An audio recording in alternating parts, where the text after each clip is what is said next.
Hi and welcome back to the lab. And today here on the bench we have a FT-891. And the radio, well, on the first glance it is working just fine without any problems.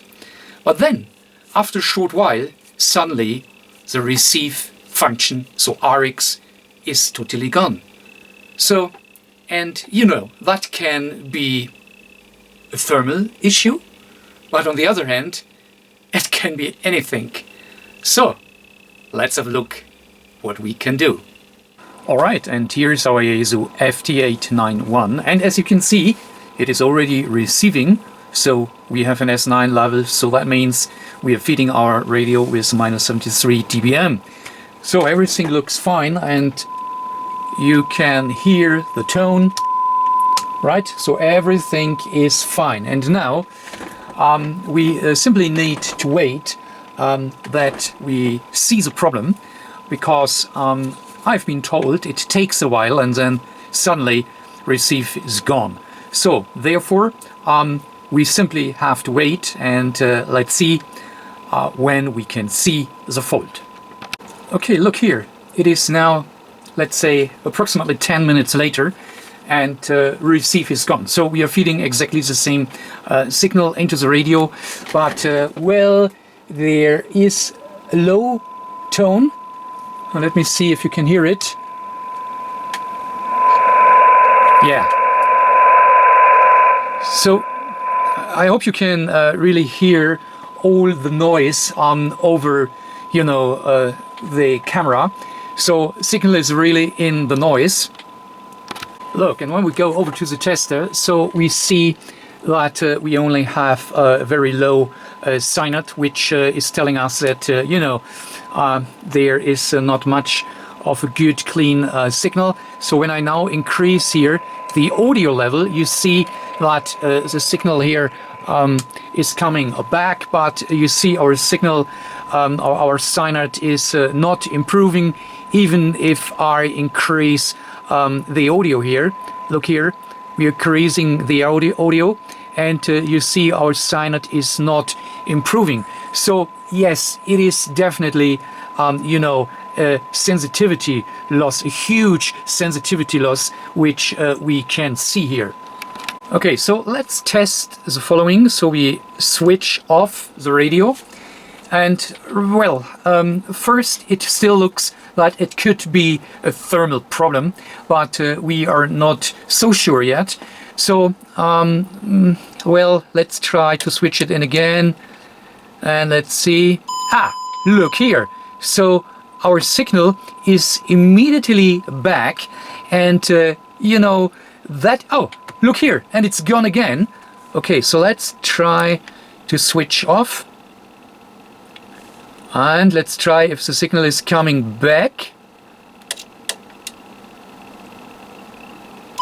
Yes, so signal is back, so we can clearly see it here, and well, so that seems, yeah, look here, so that seems to be a serious problem.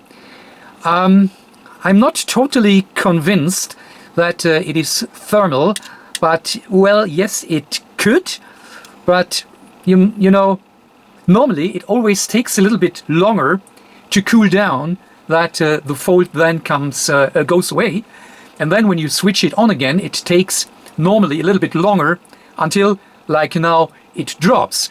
So I mean, that is just feeling, it is just a guess, but I think, you know, it is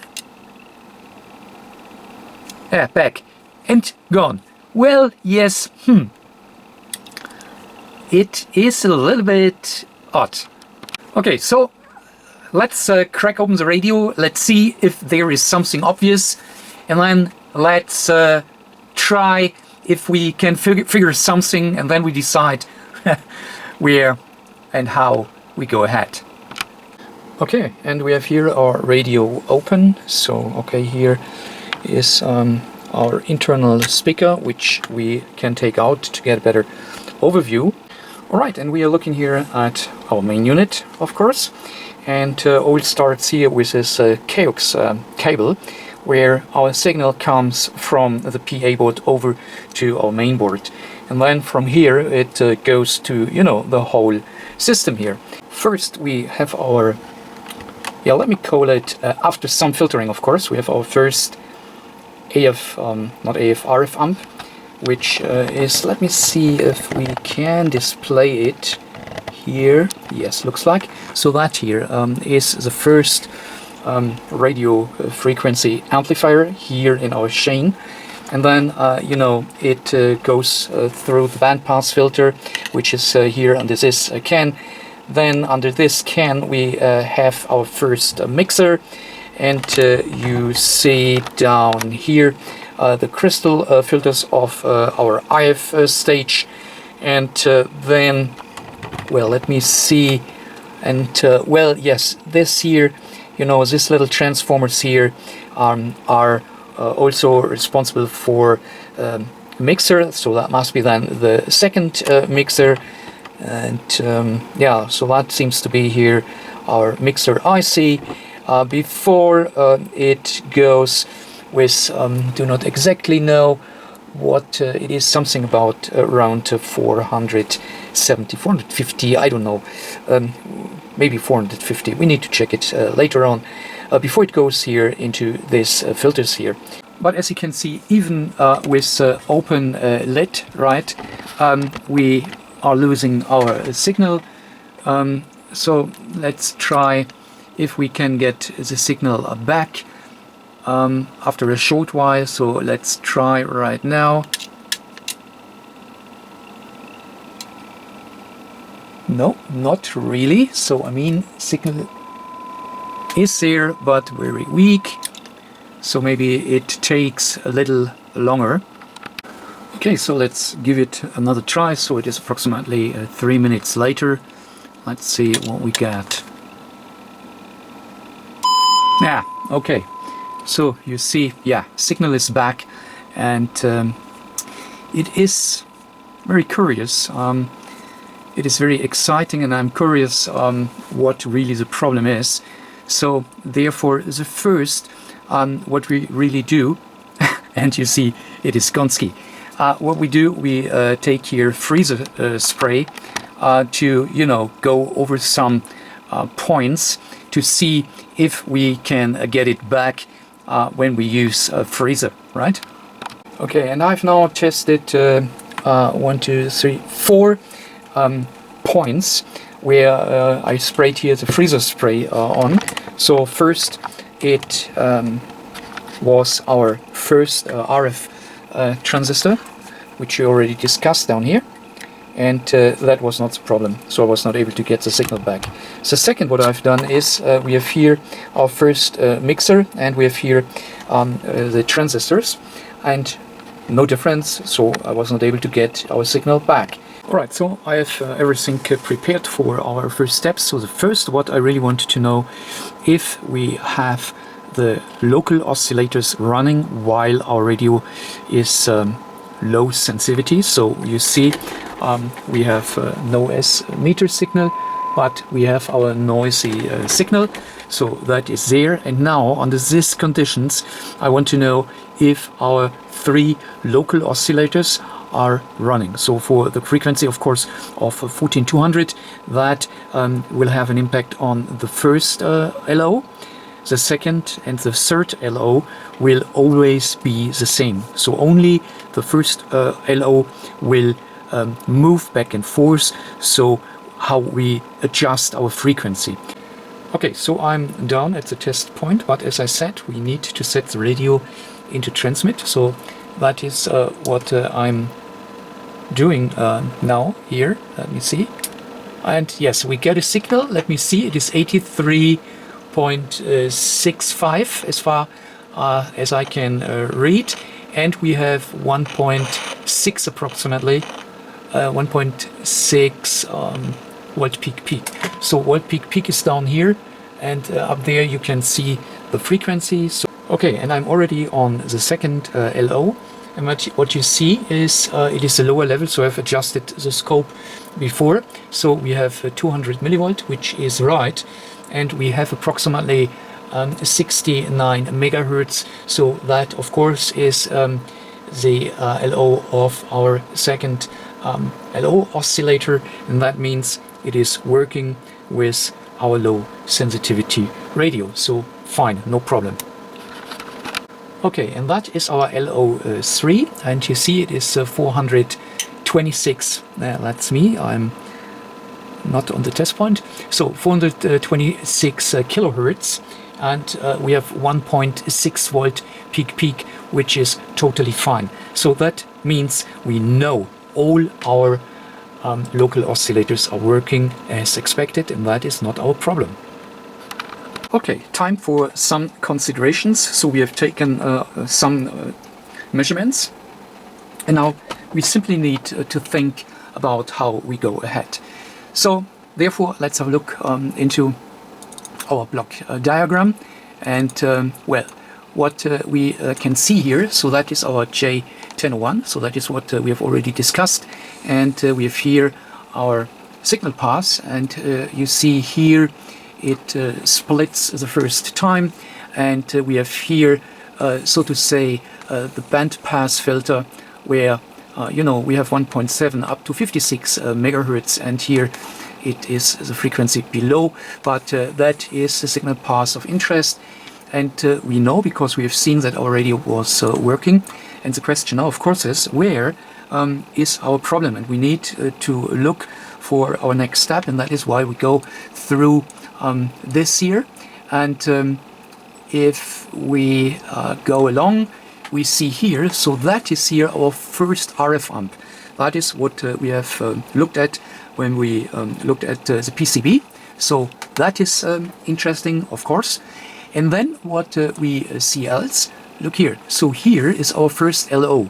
And we have seen that with our 14.2 megahertz input frequency, our LO1 was 83.65 megahertz. And that is important. The LO1 is moving depending on the input frequency, because the signal goes here through our mixer. So we have here our 14.2 megahertz input, right? It goes through the mixer, and here that are our Bose crystal filters. Okay, so you see we have here a 3 kilohertz one, and here that is a 15 kilohertz one. So that means the XF-1001, that is our SSB filter, whereby the O2 is the FM filter, if you like, with 50 kilohertz filter width. We are talking here about filter width.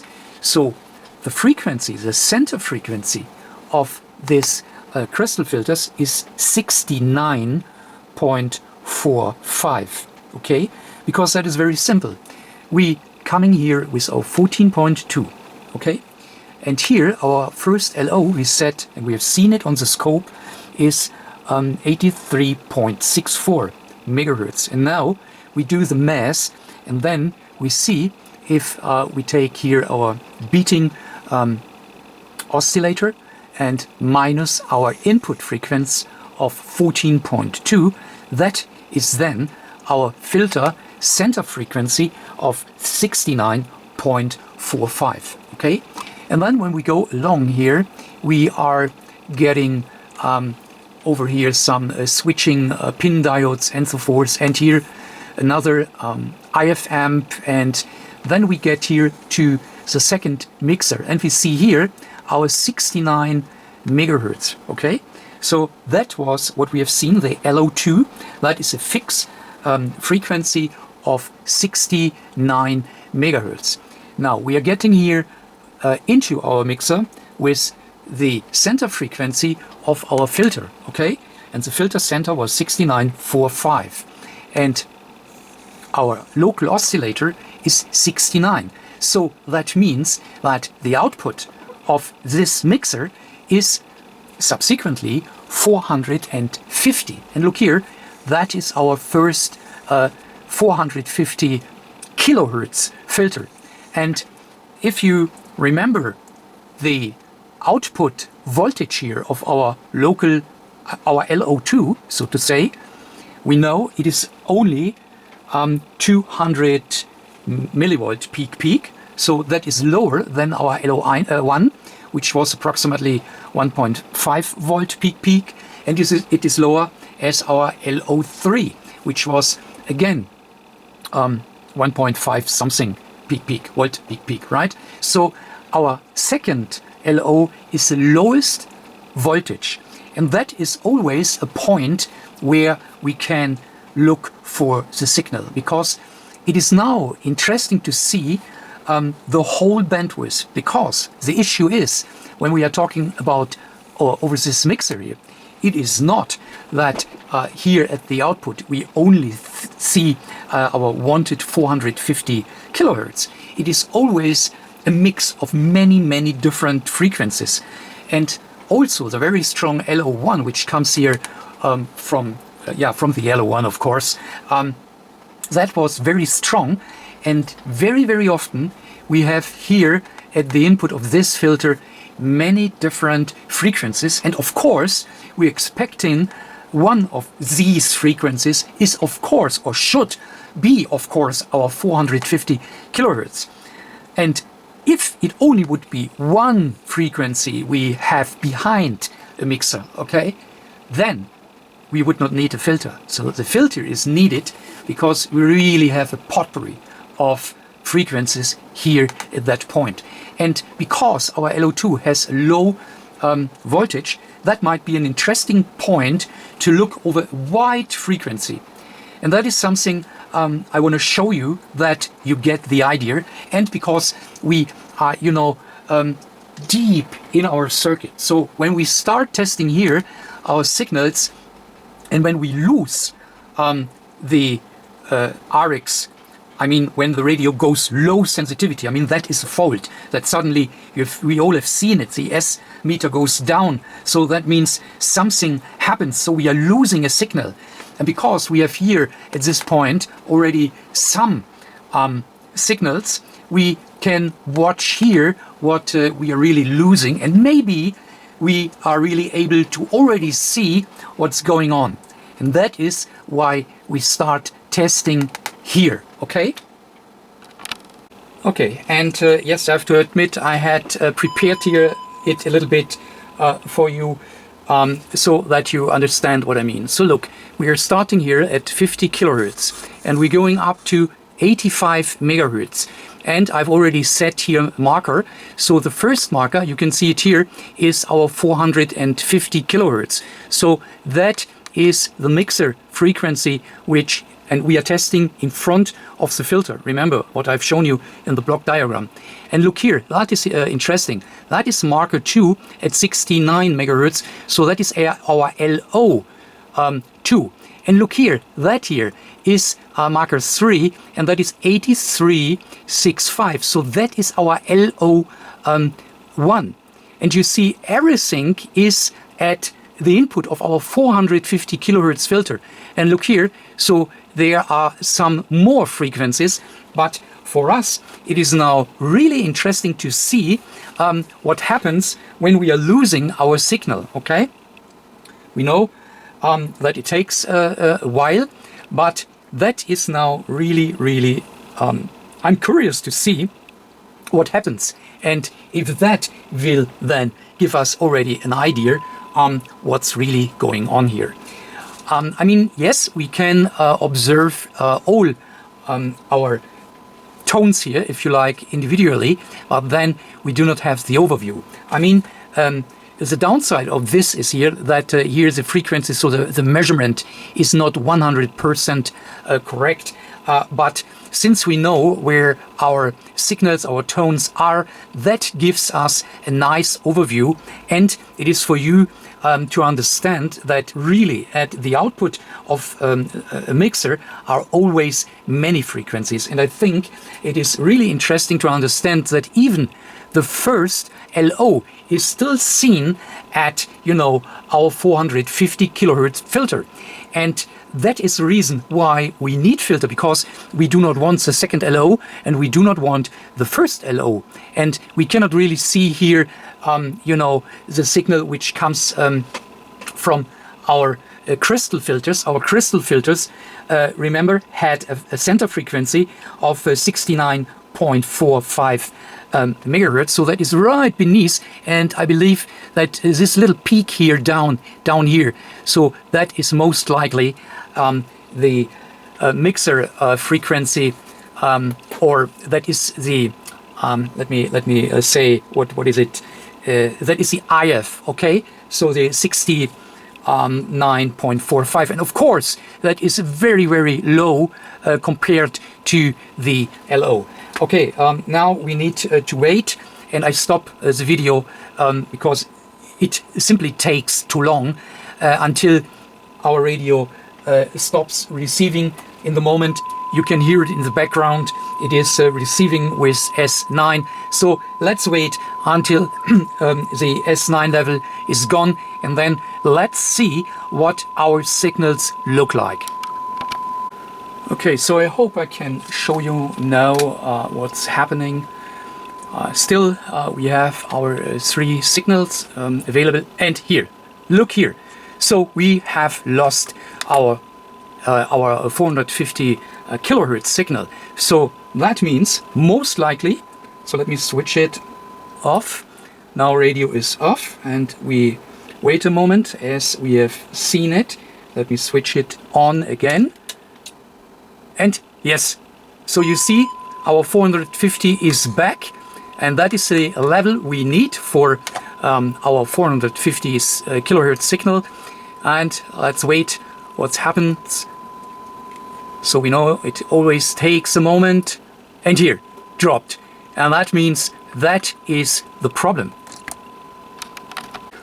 Okay, so we have seen that we have lost our 450 kilohertz tone, but why is that though? And therefore, we need to look to the input frequency into our mixer. And remember, the input frequency is the crystal filter frequency of 6945 megahertz, right?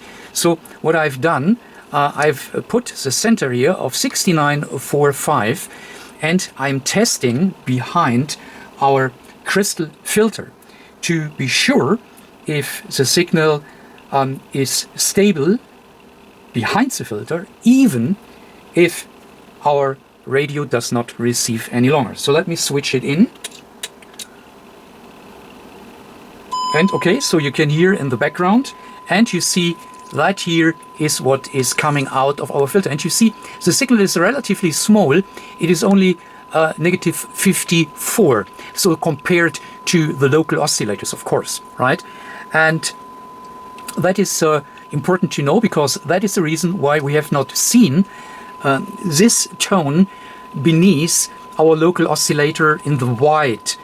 Look what we have done before, okay? So that is the reason, therefore. And now we want to see, when we lose our sensitivity, is our output out of the filter good or not?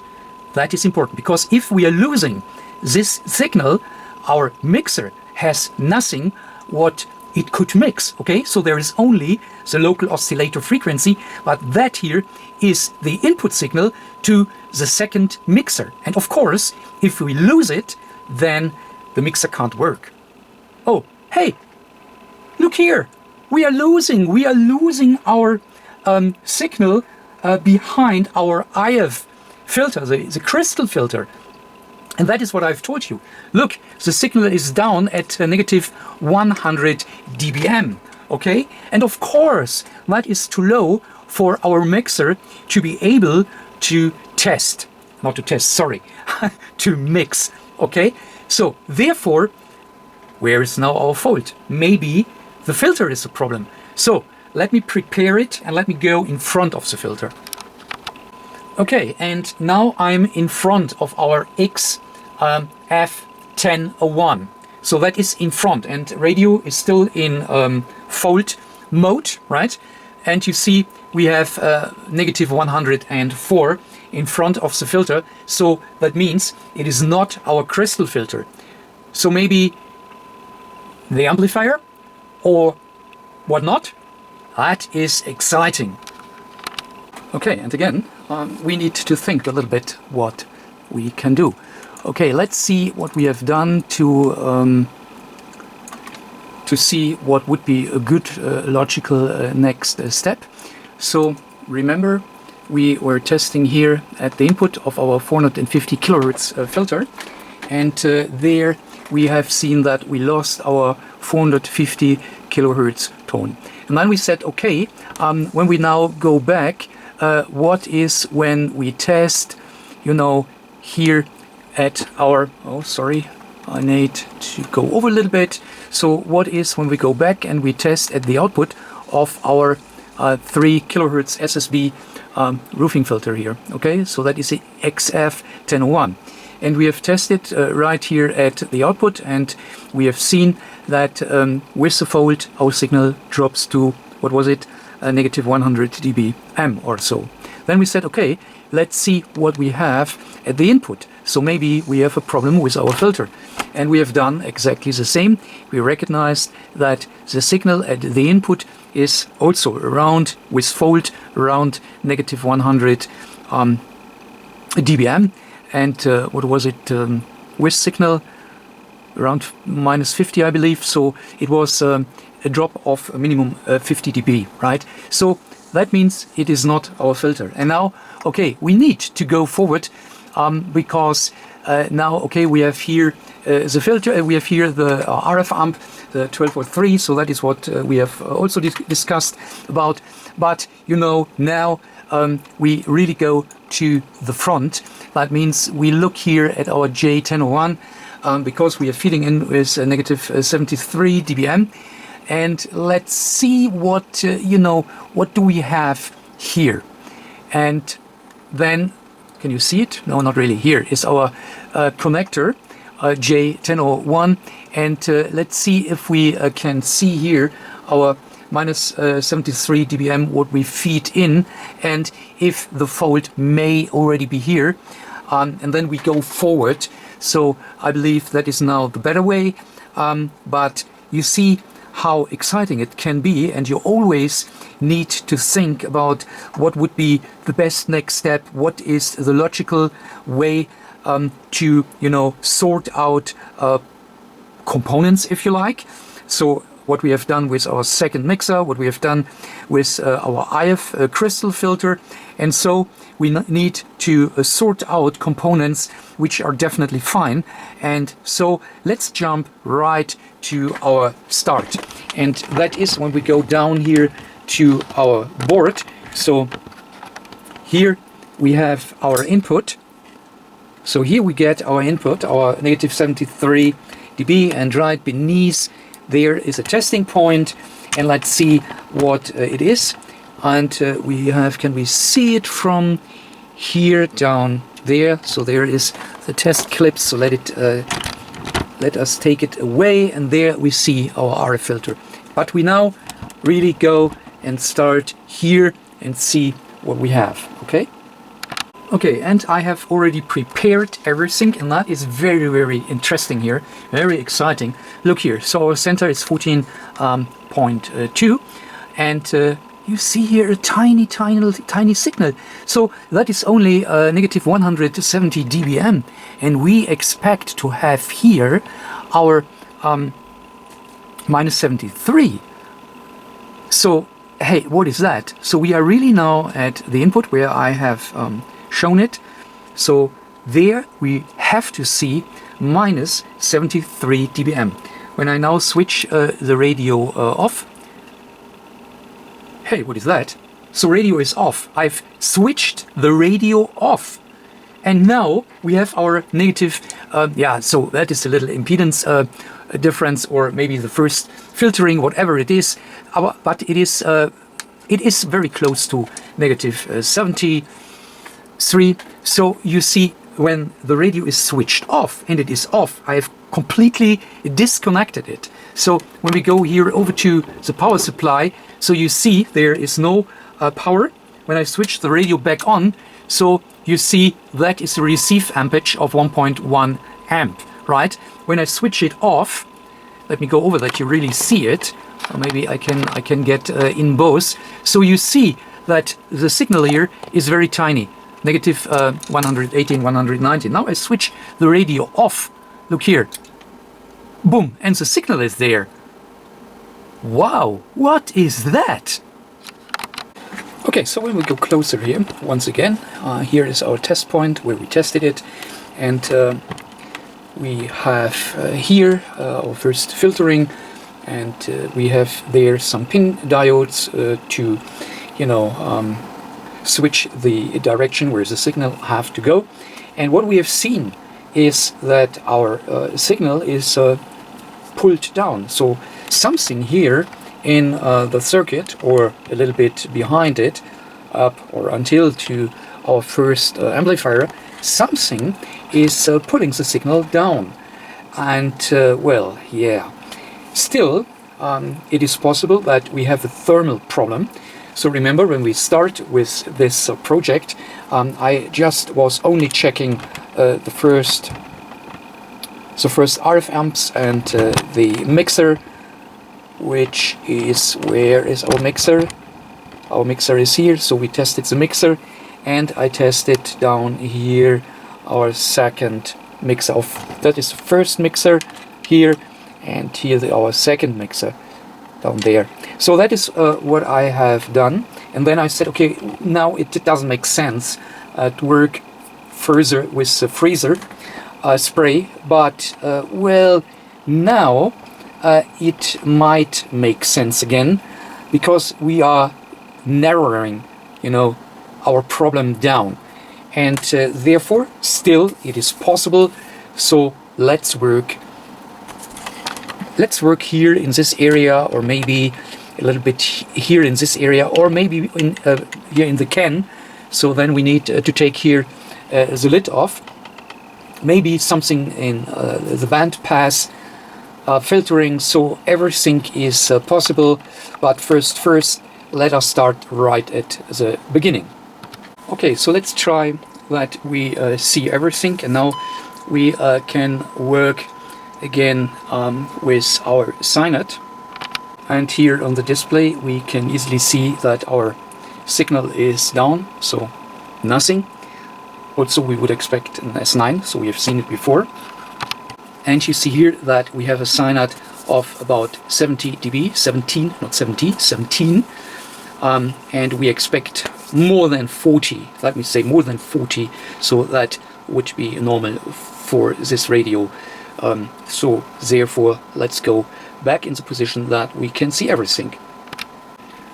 Okay, so I hope you can see the signet down here, and our audio voltage over here. And well, I don't know, I hope that on a bigger screen you can see it. Here on my camera screen it is very hard to see, but maybe if now we have the noisy signal, and what we try now is to freeze the area here around. Oh wow, look here, 47 dB, 47 dB, 48, 441, 0.441 volt. So that was one spray. Wow, that is interesting. Okay, look here. So that here is the area where, let me turn the tone down a little bit. So that is the area where I sprayed the freezer.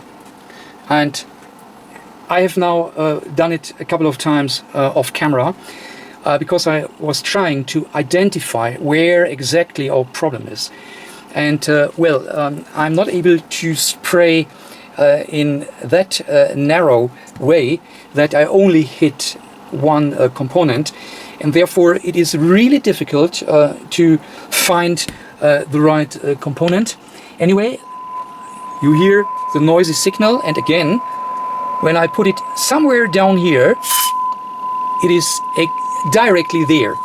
It is directly there, and that means it is somewhere around here. And well, we have some pin diodes in that area. So one you can see, let me see, where is it? There, so that is a pin diode, and there are three here in this area. And well, I think that they are suspect in a way. So therefore, let's see if we can identify it a little bit better by voltage testing. But maybe we have first a look on our schematic to understand what I'm doing here. Okay, so look here, that is the area where we put the freezer spray. And let me enlarge it here a little bit so that you can better see it. And as discussed before, so we have 1, 2, 3 pin diodes here, and those pin diodes are for selecting, you know, the pass, the signal pass. So the diodes get a bias DC voltage, and then where a diode is biased, the signal can pass through. And I'm not able to identify if it is one of these 3 diodes. So that is hard to say, because you know the spray is not so sharp to its destination that you know I can really hit only one component. So that is a problem now with the freezer spray. On the other hand, when we look here on the schematic, we see this 1, 2, and the third one is up here. So, well, you can't see it. Hang on a second. So that is here. So that is the diode which is giving a freeze away for the lower frequencies up to 1.7 megahertz, right?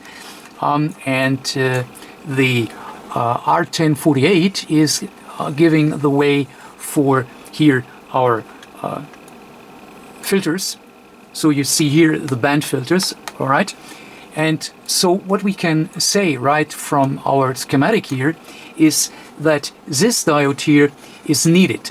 And you can see that we have here a feeding path. You have here RX8, so 8. So that is our DC voltage, which is supplying here our diode. So that is a bias. And you see it is then running here down to ground.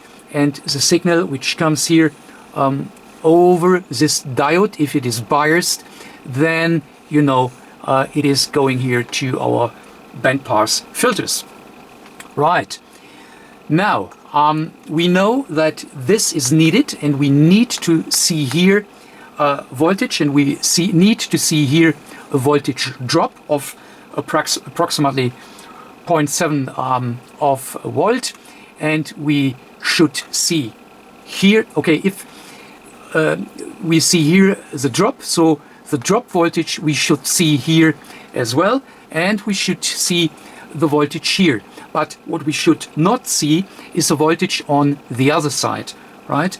If there is a voltage on the other side which is not supplied from another voltage source for biasing it, then finally if we see a voltage here on the anode side or here on the anode side where is no supply, as long we get the supply for this signal path, right, then we have a diode which could be the problem.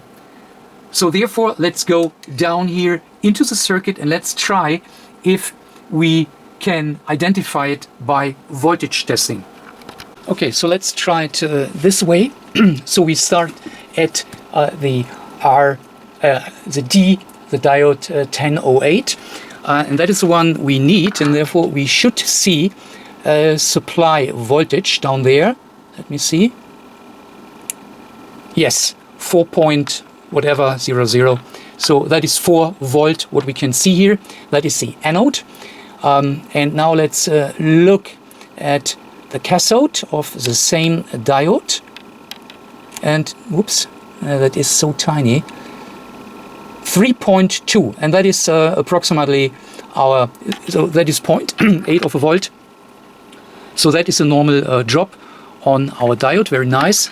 And now let's see the other diodes which are here, and we should see on the cathode side exactly the same. Yes, and then the next one, that is this one here, I believe. Come on. Yes, 3.2, so that is fine. Now I'm here on diode, what was it, 1007. Is that the 1007? Yes, and on the other side we should not see voltage. So on this side we have our 3.2, and here that is fine, no problem. So I believe this diode is fine, no problem. And now our what was it? It was the, come on, I'm looking here onto the schematic. So now we check the D1087, which is this diode. So that is a cathode, which is fine, and now the anode. It is so tiny. What is this? 1.5 volt. And that, you know, that could really be a leaking diode. Wow, I mean, yes, when, let me try, but it is so hard to hit only this diode. Let me try. Well, okay, but I'm not 100% sure that it is a diode. I mean, you can clearly hear one spray here exactly on that, and the signal is good. Okay, I mean, you can see it here on the screen as well, on the display. Look here. And then it's dropping. So that now is telling me we have a thermal, so let me turn it down. We have a thermal problem, and it looks like, we cannot be 100% sure, but it looks like that our D1087 is leaking and is pulling down the signal right from the input to a level where the receiver can't work. Okay, from this perspective we only can see two diodes. So that one, that is needed, and that is the suspect one. So I try to get this diode out, and I try to let you see the process. But it's a little bit challenging since I do it now without my microscope, and I hope I get it handled. Okay, so let's try if it works. I hope you can see it. Okay, I've already some flux down there, and now I can't really see it. Okay, diode is off for sure, and next will be that we test. Okay, so our diode is out, and now yeah, it's connected to the power supply. Let's switch in the radio. I mean, the diode is not needed on the signal path we are using for our normal shortwave receive. Okay, so let me check what we got. Look here. So we have our signal, and question is now, will it be stable? Let me put it away. Will it be stable now or not? If now it is stable, then we know we have a leaking diode under heat, okay? So a thermal problem. And if it is losing again its receive, then of course there is another component which is is problematic, of course. So therefore now the only way we have is we need to let it run.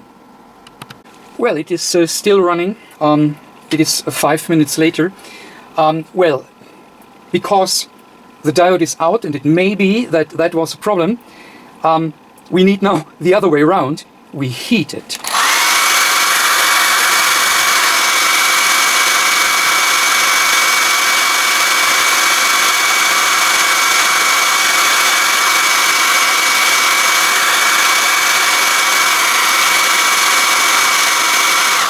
Well, you see, nothing is happening any longer, and that is the proof that we really found a leaking pin diode. So next is we have to fit in a new one, and then the radio is ready to go. Look here, and I'm really lucky. I have exactly that diode here on stock, RN140, what is it, 5? Can't read it.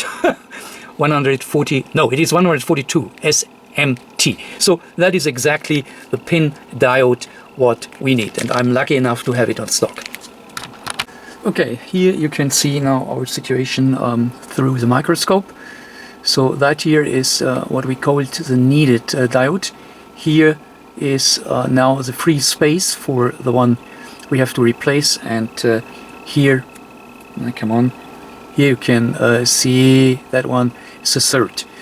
So now let's go and replace this one. So everything is prepared. We have to grab here now our new diode, and yeah, as already said, it is so tiny. Yeah, let me get it off and then I come back here. Okay, so you see the new diode. It is not in yet.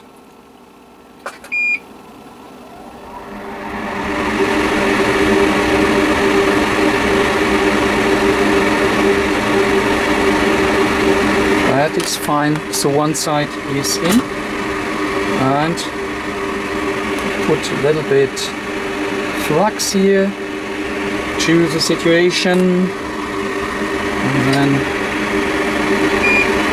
let's do the second.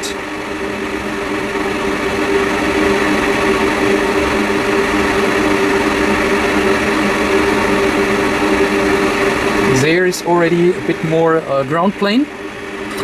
So that was not that easy, but by the look of it, it is fine.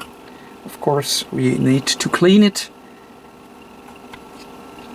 And yes, it is indefinitely. Not sure if you can see the orientation. Now you can see it. So we have here our anode and here our cathode. And that is exactly how the diode needs to be in. Okay, that is good, very nice. Now we are ready for testing. Okay, so ready for testing. Let's see if it works.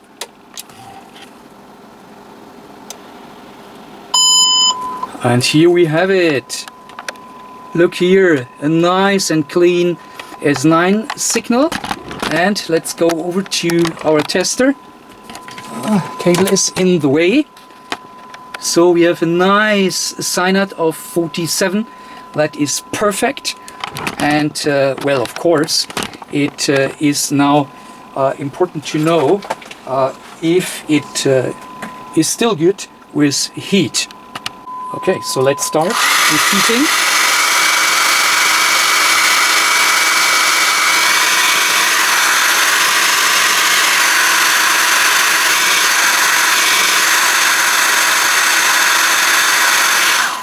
Yeah, as you see, it is running absolutely stable, no problem whatsoever. So that was definitely our problem. And that means, on the other hand, we are at the end of our video. So we stop right here because video is already long enough. I hope that was a very nice tour through a not so easy fault, but I hope we were really able to show you everything what you need to know to really narrow down those faults. So that's it for the day. Hope you learned something. Thank you for watching, and bye for now.